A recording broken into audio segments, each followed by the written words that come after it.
Assalamualaikum warahmatullahi wabarakatuh. Selamat berjumpa kembali kawan-kawan semua dimanapun berada. Kembali bersama saya Harikman di channel ini, hadir di hadapan kawan-kawan semua.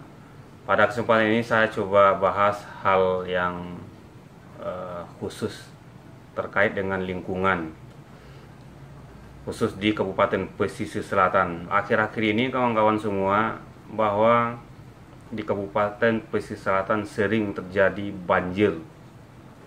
Tahun 2000, akhir 2020, di sejumlah kawasan, di sejumlah kecamatan, di sejumlah nagari terjadi banjir.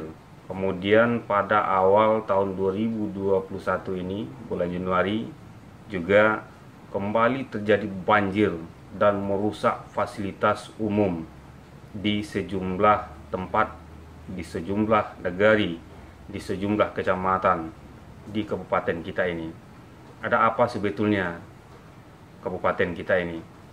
Kawan-kawan semua, saya izinkan mewakili Laskar Pemuda Peduli Lingkungan, sebuah kelompok yang memang khusus bergerak di bidang lingkungan hidup, dan oleh pemerintah semenjak tahun 2018 sampai 2020 kemarin diberikan sejumlah penghargaan.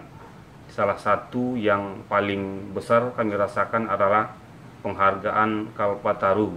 Terakhir tahun 2020 kemarin, kelompok kita ini dianugerahi penerima plakat Kalpataru. Kawan-kawan semua, terkait lingkungan hidup, khusus hutan, kemudian banjir yang terjadi di Kabupaten Pesisir Selatan, saya sudah punya sejumlah catatan yang saya coba kumpulkan semenjak tahun 2015. Kenapa banjir sering terjadi di Kabupaten Pesisir Selatan ini? Pertama, saya ingin sampaikan, tahun 2015 saya dapatkan data informasi dari Taman Nasional Kerinci Sebelat, yang kebetulan di Pesisir Selatan punya kantor juga di Sago. Nah, bahwa ada 16 titik di Kabupaten Pesisir Selatan yang menjadi titik penebangan hutan, titik pembalakan. Mana yang 16 itu? Barangkali saya tidak sampaikan seluruhnya. Ada di Sungai Gambir, Muaro Sako, di Muaro Sako, Kecamatan Basa Ampek Balai-Tapan. Selanjutnya di Air Tui, Negari Kotomudi, Kecamatan Batang Kapas. Perambah berkemungkinan berasal dari Tui dan Batang Kapas. Selanjutnya, pembalakan juga terjadi di Koto Pulai, Negari Kambang. Kemudian di Pasir Lawas, juga Negeri Kambang atau Kambang Utara. Keduanya berada di Kecamatan Lengayang. Sementara Perambah mungkin saja berdomisili di sekitar Koto Kandis, Koto Pulai, dan kampung di sekitarnya. Kemudian di Kecamatan Sutra, pembalakan terpusat di Negari Amping Parak Timur dan Surantiah. Titik pembalakan terjadi di Koto Tinggi misalnya, Batu Bala, Langgai, di mana Perambah rata-rata berdomisili di Koto Tinggi, Batu Bala, Rata Paneh, Tanjung Gadang, dan juga termasuk dari Kambang. Kemudian lokasi Perambah terbanyak itu juga ada di Kecamatan Linggo Sari Baganti. Titik Perambah terjadi di Pungkasan, Air Basung, Air Talang, dan Air Bening. Perambah berasal dari Koto Tingga, Rantau Simalenang, dan Rantau Nipis. Selanjutnya di Pancung Soal, perambahan terjadi di XDMT Tunggul Betung dan domisili pembalak ya di sekitar Indrapura, Punggasan, termasuk juga di Lakitan. Di Ampek Jurai atau Empat Jurai, perambahan terpusat di Saribulan, Negari Salido, dan di Hulu Batang Painan. pembala rata-rata berdomisili ya tentu di sekitar kawasan tersebut, termasuk Bayang. Artinya apa kawan-kawan?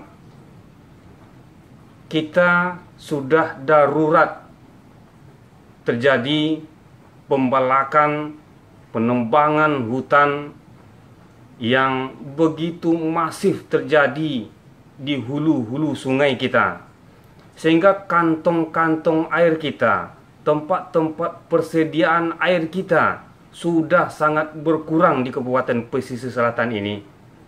Pada saat musim hujan, tidak ada akar pohon, tidak banyak akar pohon yang bisa menahan air hujan. Sementara pada saat musim kemarau kita tidak punya kantong persediaan air, sehingga yang menjerit, yang menangis, yang jeritanya sampai ke sejunjung adalah para petani kita. Ada apa dengan kita sebetulnya? Kita terkesan membiarkan saja. Kawan-kawan, terkait dengan kegiatan ilegal logging di kabupaten kita ini, kalau kita biarkan, dipastikan kita akan karam. Kabupaten Pesisir Selatan ini akan terus berulang kali dilanda banjir besar.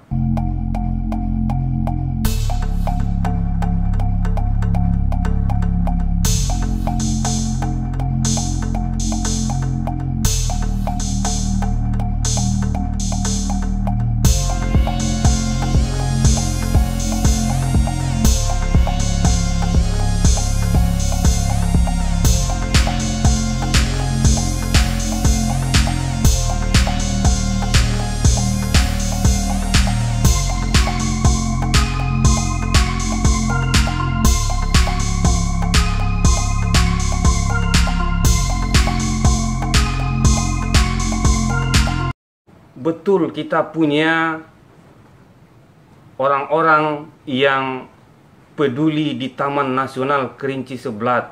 Betul kita punya polisi hutan. Tapi kawan-kawan, dengan luas hutan kita yang mencapai 295.629 hektar, tidak mungkin hanya dengan jumlah beberapa orang saja bisa menjaga hutan yang sedemikian luas.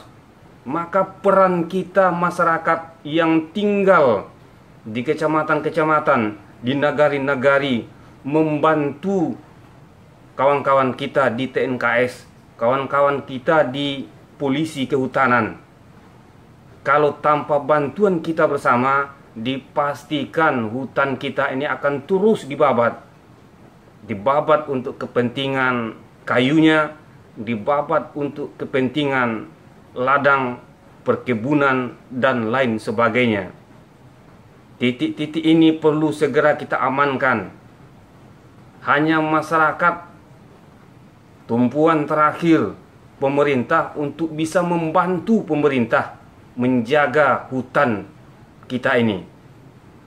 Demikian kawan-kawan semua, mudah-mudahan bermanfaat. Sekali lagi saya katakan, ini hanya kesadaran mengajak kita semua agar mari kembali kita jaga hutan kita. Terima kasih. Salam konservasi.